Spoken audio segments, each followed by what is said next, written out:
ಇನ್ನು ಇದೇ ದರ ಏರಿಕೆ ಬಗ್ಗೆ ಎಚ್.ಡಿ. ಕುಮಾರಸ್ವಾಮಿ ಕೂಡ ಪ್ರತಿಕ್ರಿಯೆ ನೀಡಿದ್ದಾರೆ. ರಾಜ್ಯದಲ್ಲಿ ಬಸ್ ಪ್ರಯಾಣ ದರ ಏರಿಕೆ ಮಾಡಿರುವುದಕ್ಕೆ ಕೇಂದ್ರ ಸಚಿವ ಎಚ್.ಡಿ. ಕುಮಾರಸ್ವಾಮಿ ಆಕ್ರೋಶ ವ್ಯಕ್ತಪಡಿಸಿದ್ದಾರೆ. ಇವೆಲ್ಲ ಅಚ್ಚರಿ ತರುವ ಬೆಳವಣಿಗೆಗಳನ್ನೆಲ್ಲ ಬಹುಶಃ ಜನ ಸಹ 2-3 ದಿನಗಳಲ್ಲಿ ಮರ್ತೋಗ್ತಾರೆ ಅಂತ ಕೂಡ ಮಾತಾಡಿದ್ದಾರೆ.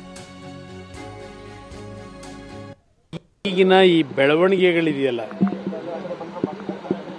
ಇದೇನು ಯಾರಿಗೂ ಏನು ಅಚ್ಚರಿ ತರ್ತಕ್ಕಂಥ ವಿಷಯ ಅಲ್ಲ. ನನ್ನ ಅಭಿಪ್ರಾಯದಲ್ಲಿ ಬಹುಶಃ ಸಾರ್ವಜನಿಕರು ಸಹ ಇದನ್ನೊಂದು 2-3 ದಿವಸದಲ್ಲಿ ಮರೀತಾರೆ. ಒಂದು 2 ದಿವಸ ಆಕ್ರೋಶ ವ್ಯಕ್ತಪಡಿಸ್ತಾರೆ ಅಷ್ಟೇ. ಒಂದು 2 ದಿನ, 3ನೇ ದಿನ ಇದಕ್ಕೆ ಅಡ್ಜಸ್ಟ್ ಆಗ್ತಾರೆ. ಏಕೆಂದರೆ ಹಿಂದಿನ ಹಲವಾರು ಸಂದರ್ಭದಲ್ಲಿ ನೋಡಿದ್ದೀವಿ.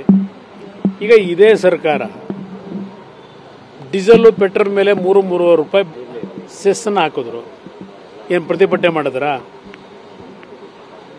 ಅದಕ್ಕೆ ಅಡ್ಜಸ್ಟ್ ಆದರು. ಸ್ಟ್ಯಾಂಪ್ ಡ್ಯೂಟಿ, ಗೈಡ್ಲೈನ್ಸ್ ವ್ಯಾಲ್ಯೂ, ಇನ್ನು ಮದ್ಯದ ದರ, ಈಗಲೇ ಹೇಳ್ತಾ ಇದ್ದಾರೆ. ನೀರಿನ ದರವು ಬಹುಶಃ 1000 ಲೀಟ್ರಿಗೆ 50 ರೂಪಾಯಿನ ಖರ್ಚಾಯ್ತಿದೆ. ಕಾರಣ ಕೊಟ್ಟವರಲ್ಲ ನಿನ್ನೆ ಮೊನ್ನೆ ಎಲ್ಲ ನಿಮಗೆಲ್ಲ ಡೀಟೇಲು.